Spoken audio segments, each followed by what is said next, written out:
ลูกที่หัวใจเลือกจะมีสิทธิ์เหมือนลูกแท้หรือไม่ เรื่องใกล้ตัวที่หลายครอบครัวควรรู้ มาร่วมเปิดมุมมองกฎหมายใน3 นาทีกับอัยการแผ่นดิน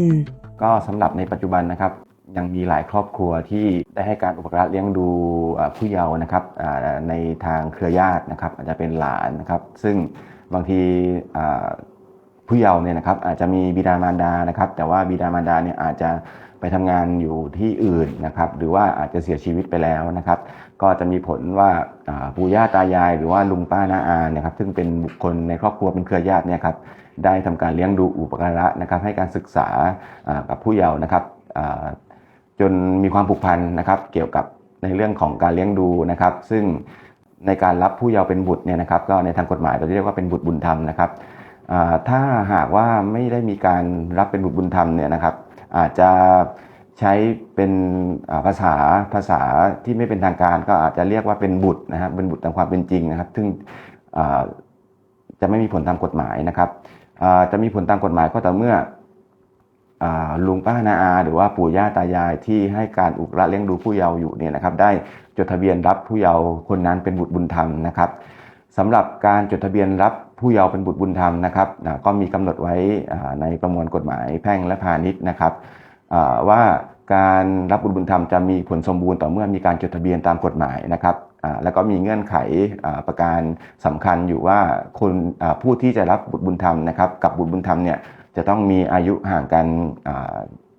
ไม่น้อยกว่า15 ปีนะครับแล้วก็มีการจดทะเบียนโดยถูกต้องนะครับทีนี้ในส่วนประเด็นเกี่ยวกับเรื่องของขั้นตอนการจดทะเบียนรับบุตรบุญธรรมเนี่ยนะครับที่จะเป็นประเด็นปัญหาก็คือว่าในกรณีที่บุตรบุญธรรมเป็นผู้เยาว์นะครับซึ่งกฎหมายในกำหนดเงื่อนไขไว้ว่าจะต้องได้รับความยินยอมของบิดาและมารดานะครับหรือบิดาหรือมารดาแต่เพียงผู้เดียวในกรณีที่ว่าผู้เยาว์เนี่ยมีผู้ใช้อำนาจปกครองแต่เพียงผู้เดียวนะครับแต่ว่าปัญหาที่เกิดขึ้นก็คือว่าบิดามารดาไม่สามารถให้ความยินยอมได้นะครับอาจจะติดต่อไม่ได้นะครับหรือว่าจะเสียชีวิตไปแล้วนะครับตรงนี้กฎหมายกำหนดเงื่อนไขไว้ว่าจะต้องขออนุญาตศาลนะครับเป็นผู้ให้ความยินยอมแทนครับแม้ว่ากฎหมายมรดกนะครับจะให้การรับรองสิทธิ์ของบุตรบุญธรรมไว้ตามกฎหมายว่าถ้ามีการจดทะเบียนรับบุตรบุญธรรมโดยถูกต้องบุตรบุญธรรมจะมีฐานะเป็นผู้สืบสันดานนะครับแต่ยังมีกรณีอื่นอีกนะครับซึ่งเป็นสิทธิ์ที่ผู้รับบุญธรรมเนี่ยอาจจะทำพินัยกรรมนะครับยกทรัพย์สินของ